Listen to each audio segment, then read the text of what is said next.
Welcome back to the Football Fitness Federation podcast. This is episode 225. I'm delighted to be joined on the podcast today by Head of Academy Performance at FC Utrecht, live from the stadium as well, I'll add. Baz, how are we doing? I'm good. Thanks, Ben. Thanks for having me. No problem. Looking forward to this one. Yeah, me too. But I always say it on the podcast, but we have got some good stuff to cover today. So I'm excited to get into some of the topics that we've spoke about before the recording. But we always start these in the same place. People like to hear other coaches' stories and where they've been, what they've been up to. So can you give a little bit of background on yourself? Yeah, of course. Well, my name is Bas, 35 years old now, living in the Netherlands, overseas. Working at FC Utrecht now for 4.5 years. Started as a senior physiotherapist with the first team, and recently took the head of performance academy job on the 1st of January. Well, educational wise, my career started bachelor physiotherapy here at Utrecht as well. 2 years later, did my Master of Science in the sports physiotherapy. So that was another 3-year hard work, hard learning stuff. And recently I did my CSCS, I did my ASCA, did HIT science, so more the strength and conditioning part as well. Looking at my career in soccer wise, started 2007. This is a little bit in my head now. 2007 with the amateurs as a massage therapist. That's more like also with starting as a massage therapist also means a little bit on the pitch, did some rehab, but it's more like the trial and error with the amateurs. Had a long career in that part, but it's also driving the ambition to get into the high performance level in soccer wise. So I always had the dream to drive forward. Starting that career 2018 with a project of Ajax Amsterdam. Went to Cape Town for an individual project. Well, and that gave me even more energy to push me through to get me into this world. So eventually 2019 I started at FC Utrecht, first team, about 3.5 seasons, intense, very much learning about, of course, also the soccer life, but also performance wise. And what I said, recently took the job as a head of performance with the academics. So that's a good road so far. And you've mentioned there some of the different roles that you've had across a number of different clubs and throughout your career, starting in massage therapy and then moving into what you're doing now. Well, also most recently, like you mentioned, is this switch from first team to academy. And I know it's very, very recent as we record this, probably not even a month in. But how have you initially found that change? Yeah, it's of course a big one. Also as a part of the team, and now a little bit more ahead of the team, getting into processes more. Of course, I'm starting now in my 4th week, so it's a little bit difficult to say what the big difference is. It's still a journey, I would say. But of course, now it's more like getting into processes, finding out there's a strong, solid foundation already built the last years, performance-wise. So that's good. So I can continue building on that as well. And we have to dive into the deep, and that's more like, okay, first build relationships, get to know the people, get to know how the process is working now, and then find out if we can cover it a little bit more onto the next level as well. And that's more the long term, I guess. But in the short term, of course, there is normally the daily program with players, prep wise, nutrition wise, hydration wise, with the training or with the rehab. And now it's more like, okay, everybody has their own task, and it's more like a helicopter view from above that. Is everything going in process very well, or do we need to change already? And that's what I said, it's a journey now. 100%. Baz, can you give a little bit of insight into how the academy works from the player's perspective? Because obviously, me being in the UK, we have our category system of academies, and you have some academies where they'll take the players out of the schooling system. during the day, and there'll be others that obviously it depends on the category. How does it work over there with your players? Well, we got the good thing about FC Utrecht is that the under 23s, for example, plays on the second highest level competition. And all the other teams from the under 18s, under 17s, under 16s and downwards are all playing at the highest level of the Netherlands. So that means we are one of the 4 or 5 clubs in the Netherlands who has every team in every kind of age at the highest level. So that's good.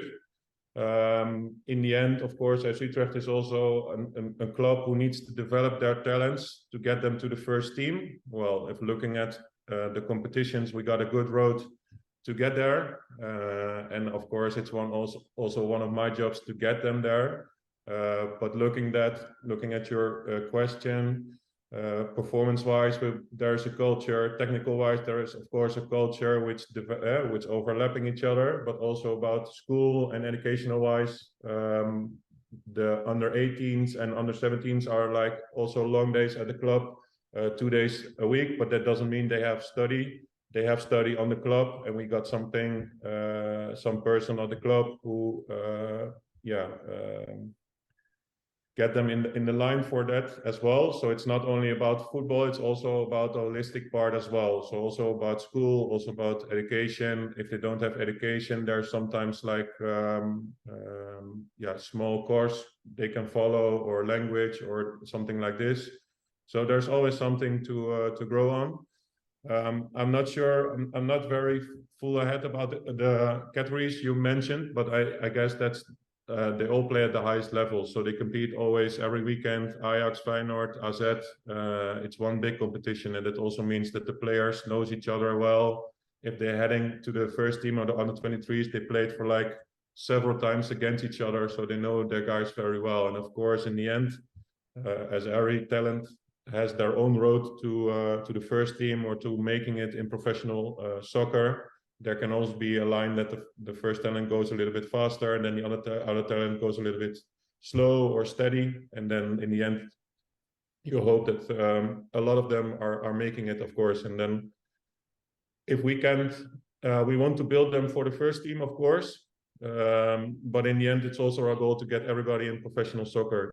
So that's the most important part. And looking at that part, the first team is professional soccer at the highest league, at the Eredivisie. But the under 23s is also professional soccer, because we play at the second highest level as well in the competition, the Kampioen division. So that's good. Yeah, brilliant. I thought it'd be interesting as well, because you see a lot of practitioners that will go from an academy role to first team. So then they've sort of been involved with the development of players, and then they've stepped into the first team, maybe in sync with players moving up to first team. Obviously, yours has gone the opposite. So you've understood what is happening at first team level, all about performance, all about results. Now stepping into the development of these players, getting them ready. So I think it's really fascinating that you know what's coming, and now you're stepping down into that position. Not down, I don't like saying down, but you're stepping into a position where you can help that development. Yeah, that question was asked me a lot the recent months as well. It was also a big thinking process, of course, but looking at the project, for example, at IS Cape Town was also talent-based, working with the first team. I was also leading long-term athletic development. Is it with a big word, of course, but in the end, it is about the players who are from the under 23s coming to the first team. Can they make it? Can they hold on, or they have to switch back and train with us with the first team and then playing with the under 23s. So I had the vision already about that. That was one of my main tasks as well the last 3.5, 4 years. And of course, you can think about, okay, the next step ahead is to the first team, but now I can share my knowledge and my experience with the first team, downgraded to the academics as well. And that's what, of course, you can think about working top down, working top up, or you can also think, okay, I have to rain a little bit more down from top up to going down. And it either has both ways, of course. But I think looking at my career and my own ambition, this was a good next step to make. And with the first team, when you're making that, then you can also think, okay, what's the next step? Is it in FC Utrecht, or is it more to a next club? But that is the same environment and the same kind of task with other people or in a strange environment, but in the end you're also blocked. And now I can, what I said, can share my knowledge, share my experience as well. What I experienced with the first team the last 3.5, 4 years, and bring them back to the talents as well. And what I said, looking at the under 23s, they are professional soccer players, football players who have to jump to the first team as well. And that's one of the main tasks to share that and to help them forward. And looking at that part, that's player wise, but also from performance standpoint as well. We got a great performance team at SC Utrecht, great guys, also a team within a team, also pushing ourselves to the limits. And I think, what I said, this is a good step for me to push myself to the next limit as well, to find out, okay, can I do this? How I'm going to do this processes, how I'm going to share my knowledge, how I will coach the performance team, coach the coaches during their games and that kind of stuff. So it's a very big one instead of just a structured one with the first team. I also wanted to get your experiences, because working in a high performance environment, obviously, again, we can discuss differences between academy and first team, but all high performance environments, how do you find, or what would be your advice to people to stand out as a coach, really make an impact and stand out? What do you think are some important factors and bits of advice for coaches? Well, of course, it's what I mentioned before as well. I started in 2007 already with my sort of career. So it's the long term to get there in there. It's also about building connections, of course. We got some recent articles as well in England, but also in the Dutch as well. It's also about the connections and the networking. So that's also, you also have to invest in. And from that part, when you're looking outside, you always can think, okay, I can change this, I can change this. But when you're inside, that's why we also called this, or the header of this podcast, The Power of Tiny Gains. When you're coming in, you have to be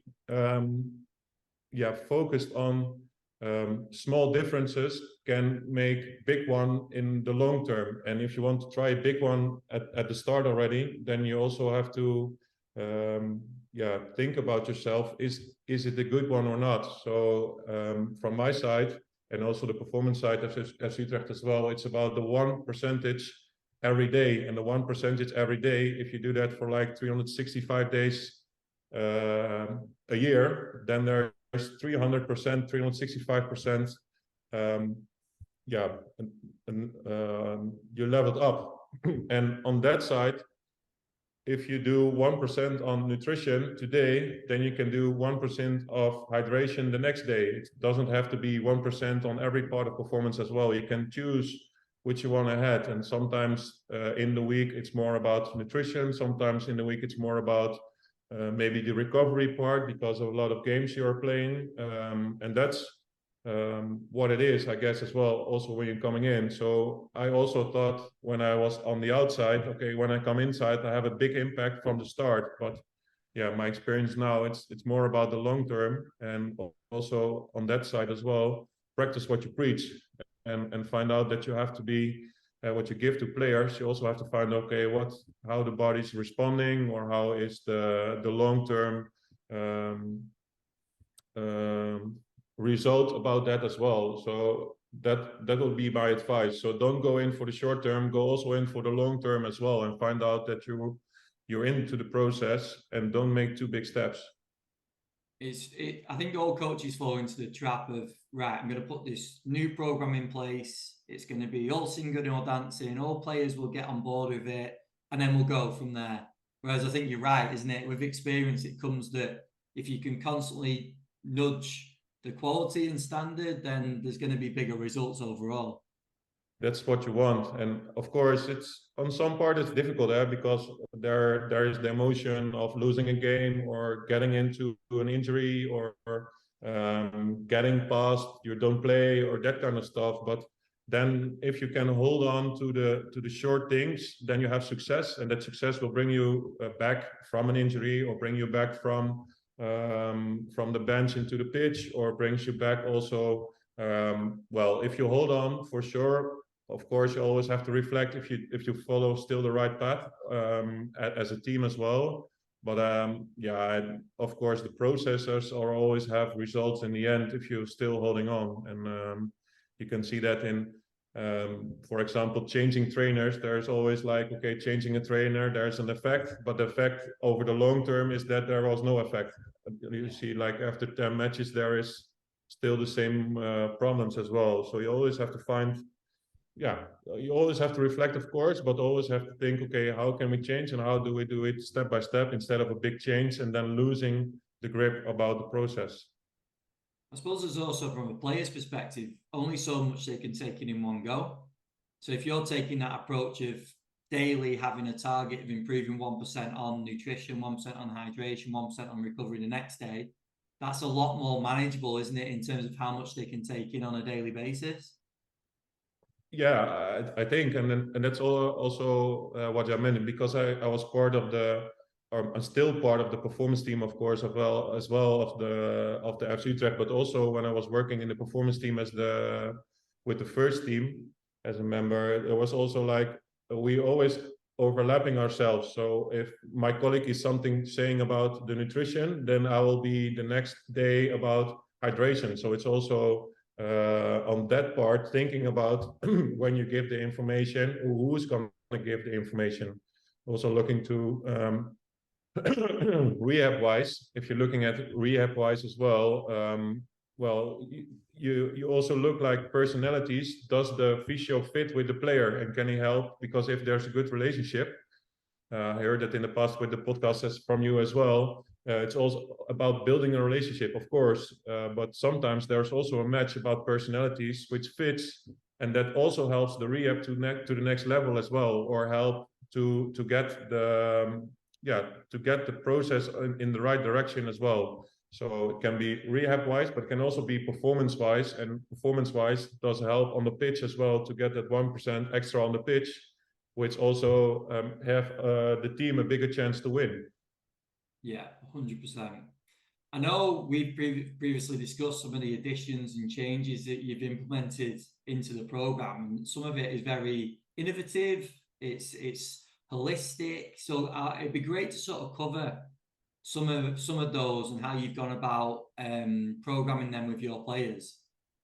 Yeah, the innovative part as well with the first team, but also with the academics now. They say the first team moved to a new complex last 1.5 years ago, but it's also about, okay, how is it organized, about wellness side, for example, ice bath, sauna, that kind of stuff. And looking at the academic side, they have the same. The only thing is it's more dated. It's more dated building, but it's still, we all have everything which we can influence. So the ice bath on the new complex is the same ice bath on the academic side as well. So for example, we did with the first team, it was with Casper van der Meulen, also about the Wim Hof method as well, about ice baths and that kind of stuff.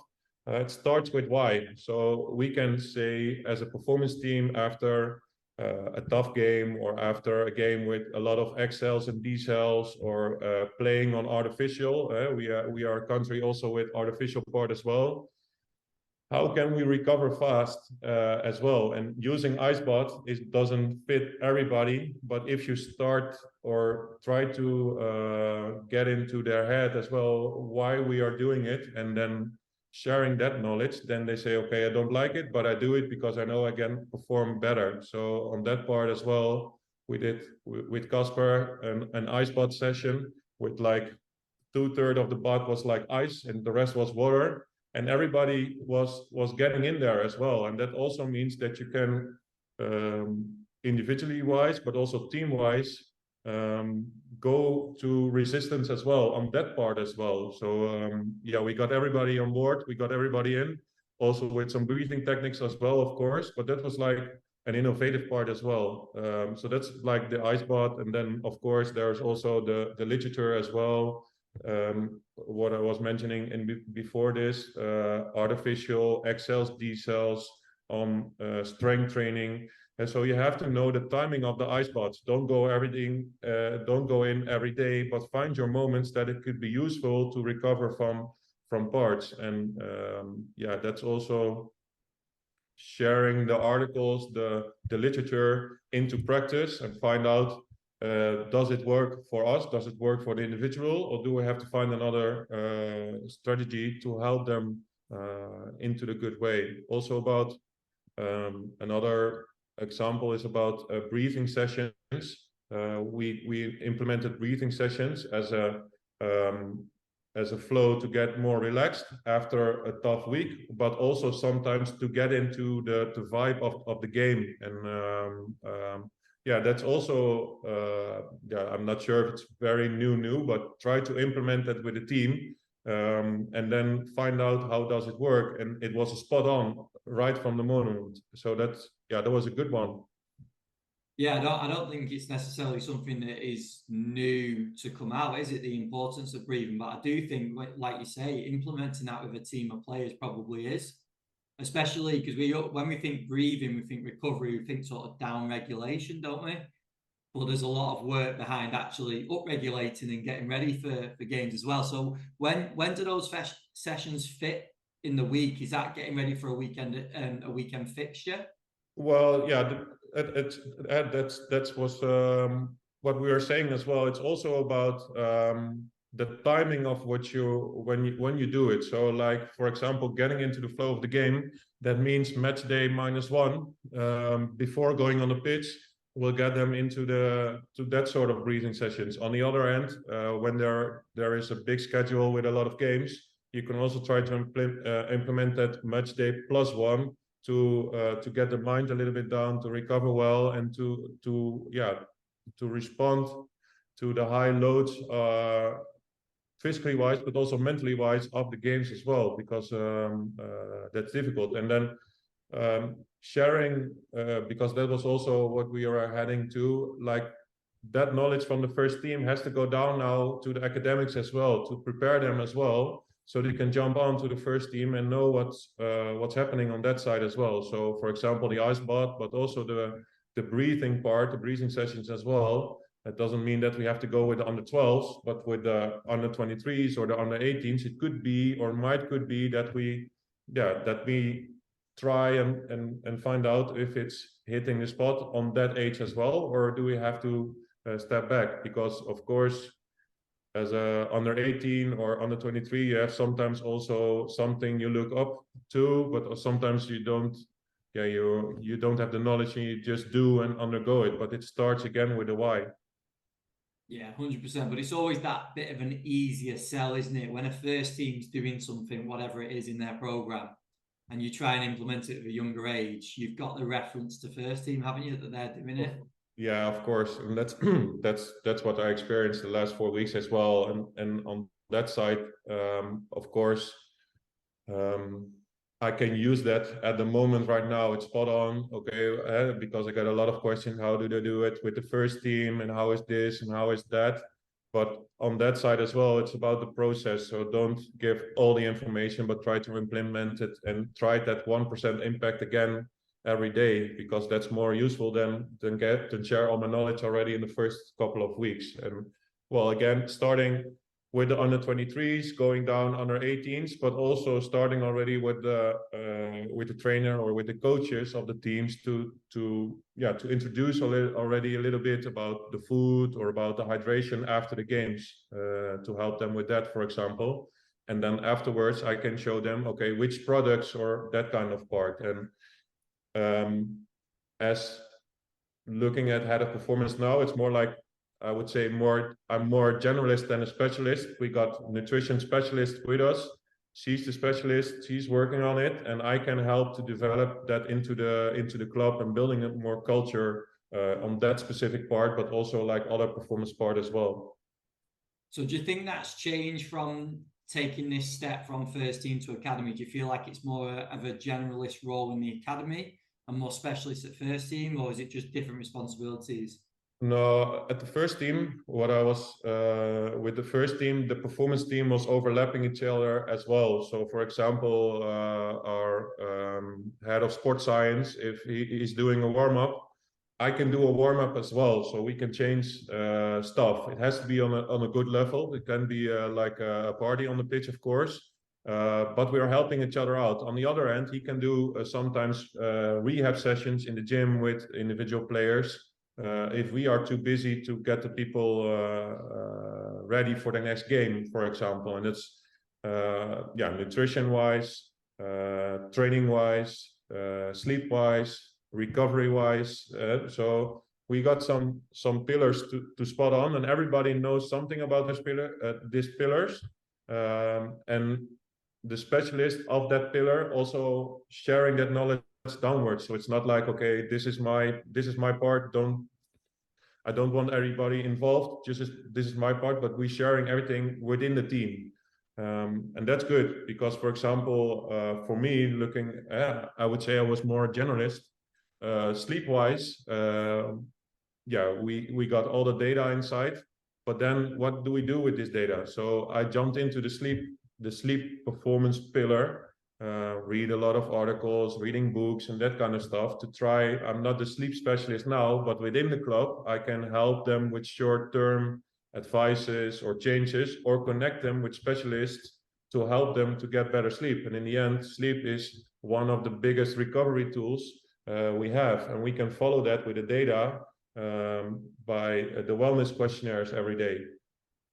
And then sleep is a big pillar. Instead of, okay, we got the wellness questionnaires, this is the data, and we don't do anything about it, or just let it go, and then you're collecting for nothing.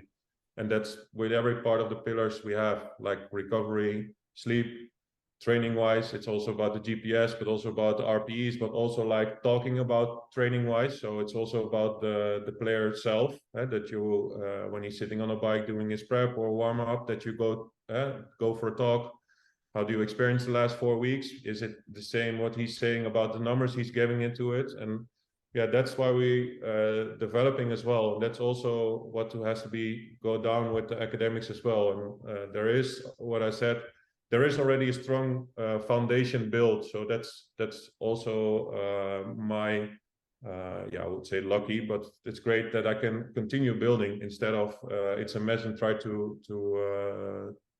sort things out first. Yeah, definitely. I was just going to mention that in terms of, so when you dive into one of these pillars like sleep, for example, and you do your research and you realize areas that you could potentially use with players, but then you've said before about you want the other members of staff aligned with what you're trying to implement. Would that be then just conversations with different members of staff? Obviously, you've just talked about where you'd maybe interact with players in recovery sessions and whenever that is. But in terms of staff, would that be holding a meeting? Would that be presenting things back to them? Or how would you go about that? Both. You're mostly based in the same office, so it's always easy to talk on that part as well. There are we test each other as well. So when I'm sharing my knowledge, I'm first do a test about the presentation with the performance team, or about one guy of the performance team. Is this good? Does it hit the spot for you? And then sharing it with the team as well. And then again, starts with why. It's not about just giving the information. It's also about why we give this information. Look, we got this data, or we got this time schedule coming ahead, because in the Netherlands, I would say the UK and Germany, it's more like the same time that they're playing at 3:30 or 3 o'clock or that kind of part. But you can play at the Netherlands, you can play like 4:30 p.m. You can play like 6:30 p.m. You can play like 8. You can play like 9 p.m. You can play on the Sunday 12:15. You can play 2:30. So that also means that you, if you want to prepare your players for example, about the sleep-wise, if you always say during the week that you have to go to bed around 9 p.m. and then on that Saturday you have to perform on 9 p.m., then you have to change that pattern during the week. And again, it's about small changes have the success. So if you start by changing that on a Friday and say, okay, tonight you can go a little bit later to bed, and tomorrow you can stay to bed to 11, then you don't hit the spot. So you have to think about it all the time to perform well, and that's how we roll, I guess. To look at that the schedule of competition or performance-wise, then when do we have to hit the spot, and then looking at the pillars, okay, how we gonna bring it back towards that one final moment of the week to perform at the highest level or at the best level we can do. So the chance of winning is bigger than we were before. I think you made some really important points there. Going back to where you were talking to other members of staff and presenting it to other members of staff. One is that when you present something, you learn a lot more yourself anyway, don't you? Because you're being tested. Yeah. Also, you mentioned as well, some clubs struggle with this, and it seems quite a simple fix, but hard logistically, is that having staff members in the same office or same room and being around each other, that's so important, isn't it? And if people are far away in different offices, different buildings, even different training grounds, sometimes it makes it a lot harder to get that consistent message across, doesn't it? Yeah, and that's also on FC Utrecht. It's the team within the team. You know, of course, we are part of the bigger team, but then in that team we are the performance team.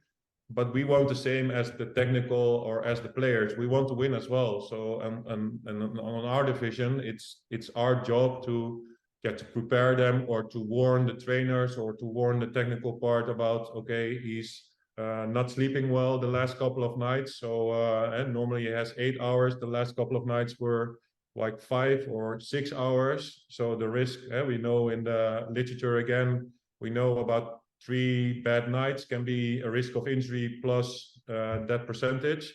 That doesn't mean you don't have to train. That can mean if we have like a football conditioning training wise, you can maybe try to find out, okay, he's on the pitch, he has a bad night of or has some bad night of sleeps. If you want to hit the spot of the training as well, then you can better say, okay, maybe a little bit less to hit the spot so he can recover well afterwards, instead of hitting the spot full training, another bad night of sleep, and then the training doesn't hit or doesn't respond well to the body as well. And that's all time the puzzle, because it's about the pillars. It's not only about sleep, but it's also like nutrition wise or rehab wise, or maybe also mentally wise as well, because of course you have the talented players who just coming to the first team. They have to wait for their chance. Sometimes they want to jump already in, but sometimes they have to wait a little bit more. But on the other end, you have also players who become father for the first time, and then it's also about family. I've got a daughter myself. It's one of the biggest life changes there is, and also of course about the structure of the day, because the little one is showing you the day, because she's or he is telling when to eat. When he or she wants to eat, then it's eating time, and if that's on 6, then you have to sell for yourself 7 o'clock eating. I was experienced myself with bad nights of sleeps with my daughter.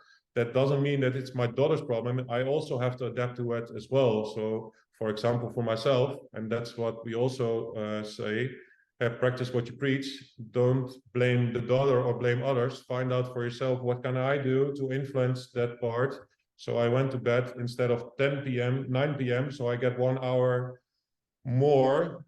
And I know that she's coming like 2 a.m. in the night, and then she's be wait for 3 a.m. But I got my sleep already before that already. So it doesn't matter anymore at the back as well. Or it doesn't matter.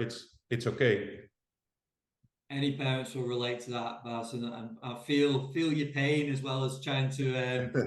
You have to. You're right, though. You have to adapt, and I think that's the lesson for thinking about players, isn't it? That a lot of players are going to go through this similar challenge, but we're not having to step out on the pitch and perform, and they are. So it's a bigger challenge and something that we can assist with, isn't it? So I think it's a great point.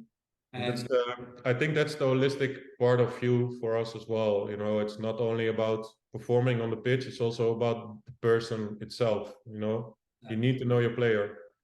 100%. I was just going to say as well, what's been your experiences? Because obviously sleep trackers are getting a lot more popular now. A lot of people are wearing them. A lot of players are getting into the data that comes from them as well. Have you seen a rise in players wearing that and maybe even feeding back the data to yourself, or not? Well, I had a Whoop for 1 year, which is one of the, I think, the main sleep devices as well, because of course you have the iWatch and the Oura Ring. Well, I experienced, of course, that it was good on data. It was very directly, and sometimes, of course, when you're looking at the data and then starting thinking about how I'm feeling, and then you connect it to the data, it's sometimes better. Okay, how I feel. Okay, the data says something else, but it's okay. Well, looking at that part, for example, Virgil van Dijk from the Dutch national team was wearing the Whoop during the World Championship. I was not sure if it's about product-wise to getting into the market, but you see more. I do sometimes get these questions, and then it's more about for us as a club or as a team, or maybe also as a practitioner, what you're going to do with the data, because in the end it's also about the private life after football as well. If you jump into the club, then you are with us. If you go out of the club, of course we want to know the big things, but some things we don't need to know as well. So in that end, it's the next step, of course, because I think in the NBA and basketball, the Oura Rings and the Whoops are wearing with all the players as well. I think it can be the next step, but you also have to mention again about the holistic part as well. There's also a private life after football, and if you're going to track them 24 hours a day, then it can also be the next level of the balance football private life as well. I think it's a big step to make, but it can be happen, of course, in the future. I think it's a great point to make. You do have to be careful treading that line, don't you? But I think if players have got that interest and they're going off their own back to wear it and maybe even bring you some data, that it seems like they might be the more willing ones to maybe put things in place to improve it. Because I know it gives you a number of data points, doesn't it? And probably a lot more than what people are used to. So I suppose it's like you've mentioned before, it's what you do about that and how you impact it and how you use it, and understanding you're going to have good nights and bad nights, especially with little ones involved. Yeah. But then, of course, and also with the HRV, of course, the HRV is a very predictable measurement, a very good one. But then again, my HRV can be some sort of number, but I'm feeling quite well. Then, of course, what you're gonna do? Are you gonna do then with training, a little less or changing a little bit, or are you gonna experience about how the player is feeling and just saying, no, I'm good, I'm just go on? And well, looking at wellness questionnaires, we are pretty sharp on it to get them on the club when you're in 9 o'clock, 9 a.m. and the same with academics now. Try to the 1%. That what was I was trying directly on the academic side as well with under 23s, but also with the under 18s. Fill in that wellness questionnaire. Not about that you have to show that you fill in this wellness questionnaire, but to help yourself to show me that you're feeling fine, you recovered well, you sleep well, so I can help you to the next level instead of, okay, you didn't fill in, you got a fine about paying money or something. That's not a clue about the wellness questionnaires. It's about yourself helping the next step forward. And we are pretty sharp on it right now with the first team, but also with the academics and the under 23s and downwards as well. Again, to help the players forward and to find out if there is a line or is there something we can help with sleep-wise, but also recovery-wise. If you don't recover well, or maybe about the mood, maybe it's about mentally wise, then we can react as well instead of wait and see. And then if we too long wait, then the problem is already a little bit bigger as well. Yeah, it's being very proactive, isn't it, rather than reactive with a lot of things that we're gathering like that. And you've mentioned it a number of times, which I think highlights the importance is that relationship with the players, isn't it? That's the most important. And what data we use after that can be additional, but it all comes back to knowing the players, knowing a bit about them, a bit about the background, the current sort of status, where they're up to with things, and that's the bigger impact, isn't it? Yeah, and that's what we try. And in the end, you all want to have players who are robust, getting into the resistance as well. But I think again that's a process. It's not about, okay, he is down now at his numbers. Now let's hitting him, and then don't get the other ones as well. You also have to find. You want everybody to keep turning. 100%. Baz, before we move on to the quick fire questions that we finish the podcast with, I just wanted to finish up by just talking about how budget affects some of the decisions that you make. Because obviously we've talked about like the sleep trackers and things that come with a cost. I know there's going to be other elements of the program that if money was no issue, you'd be maybe have all sorts of different plans, but we're living in the real world. A lot of people are under some sort of restriction to a point financially. So how has that impacted some of the decisions in the program that you've made or are going to make at the club? Well, of course, there's always budget wise and that kind of stuff, but it's more like try what you can influence. So what can I do at this moment to get to start already tomorrow? So for example, if you want to be innovative, just try and error. That's what we did as well, and some things were spot on and then we hold on. And sometimes it's also about, of course, GPS or sleep trackers, or maybe also physio screening wise, that kind of part. We can all get the best if we want, but you can also, if you look budget wise, you can scale it down and then you can be there. For example, we have a physio screening which we did with the microfed. We changed it in an FC Utrecht physio screening, which helps us to get a view of the player as well. And that's something innovative. We don't have the budget, but we got the skills, and can we try to make it a new one which fits into our goals and targets for the physio screening as well. And that's for example. So there's always something you can influence and try to start today already to make an impact on the next one. And then of course along the way you can maybe show your results or find out, okay, this is working, but we want to go to the next step, and this felicity-based training thing is helping us, or this fault is helping us. Then you can go on to the next step as well. And well, for example, for that one of my colleagues was introducing, it's a great topic. It was about, or is about, kick count.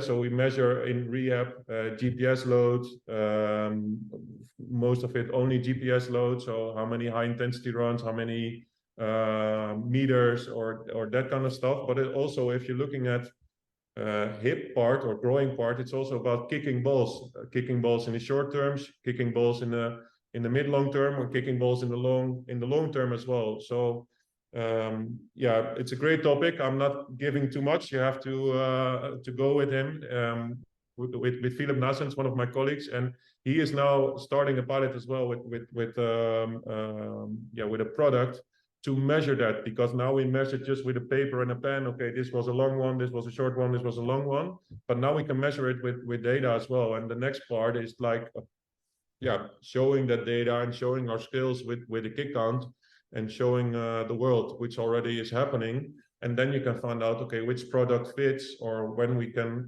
continue that with that as well. Sounds brilliant. Baz, I know we already need to get another podcast planned in for a good few months' time to see some of this, because we're catching you so early in this role, and I appreciate you coming on and talking, because it's only literally, like I said, not even 30 days into the role, but you've covered some great stuff there, some really good information. But yeah, we definitely need to get another one on when you've put some more things in play, and this is took impact with some of the players. Thanks. Looking forward to it already. Let's wrap things up with some of the quick fire questions. So the first one is, who have been some of the biggest influences on your career so far? Yeah, one person, that's Jeroen Peters.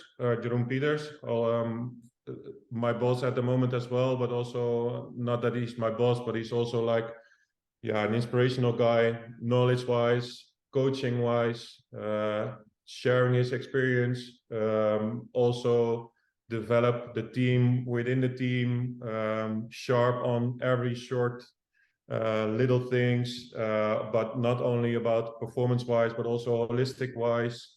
Yeah, he's a magical guy. I'm looking up to it from the beginning. I was still learning every day. He's one of my great influence coach as well with the first team, but also with academic with my new role as well right at the moment.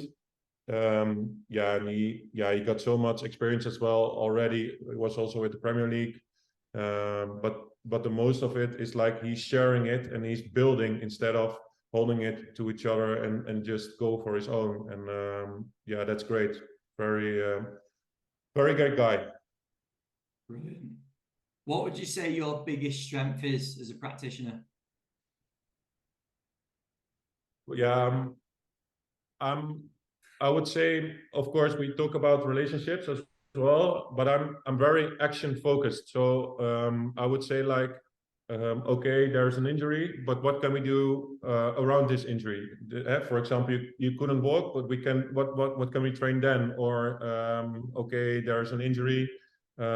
Sleep is also has an influence on recovery as well. So I have to inform you about sleep. So I'm very action focused, very straightforward, I would say. And on that part, again, it's about relationships or coaching skills to share your information about that. But I'm never seeing big problems. I always try to find out, okay, how can I change the problem into something which I can influence and try to make an impact to get it into better. So yeah, I would say action focused is one of the big things, not only in rehab, but also performance wise. Brilliant. Baz, if you were able to talk to Baz from 2007, starting out in your career, what would be your top bit of advice, career advice for Baz back then? Keep going.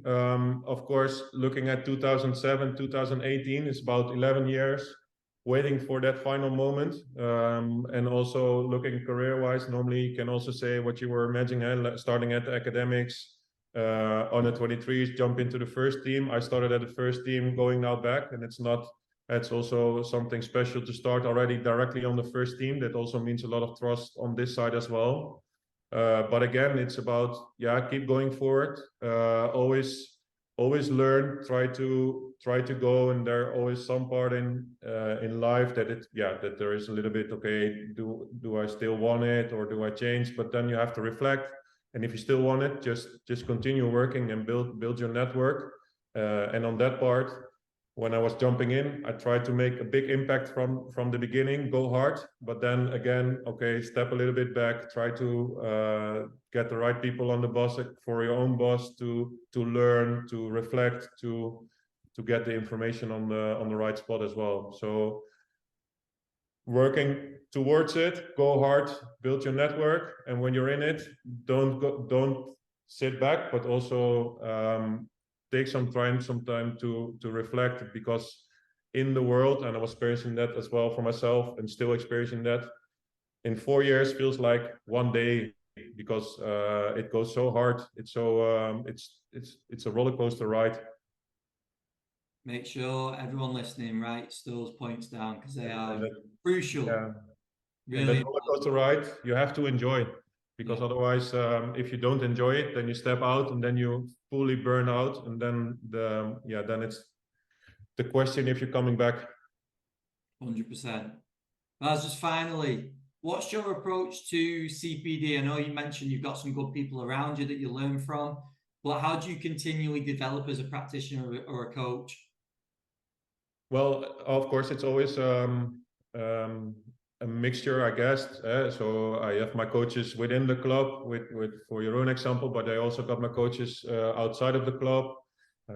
Some people hit that final or hit the spot on that part of your life. You can also change about that. Reading articles, reading books, but try to implement that as well. And what I was saying also in the podcast, practice what you preach. For example, if you say to someone to go into an ice bath, jump into an ice bath yourself. Or if you experiencing something about nutrition wise, try that as well. And we did with the performance team, for example, but it's also something from myself.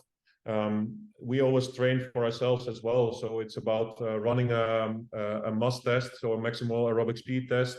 if you hit it to the players, then I also want to hit myself. What does it do? What does the test do? And that's also something I would give back. So reading, but also trial and error. How does it respond, and how does that feel? So you can bring the information better to the player, or to the performance staff, or to the trainer coach, or to be inspiring as well. Brilliant, Baz. You've covered some great stuff there, mate. I know a lot of people take some good things away from the podcast. If people want to reach out and they want to ask any questions or just get in touch with you, where would you direct them? LinkedIn is the best. I would say the other social media, I have some accounts, but I would say more like a spy instead of using that very, very often. But LinkedIn is a good one to hit. I use that a lot. I think that's the best to hit me on, of course.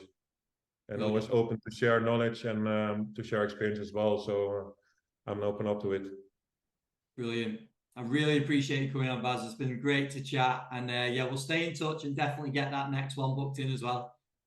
Thanks, Ben, for having me. It was an honor to be in there. Thank you.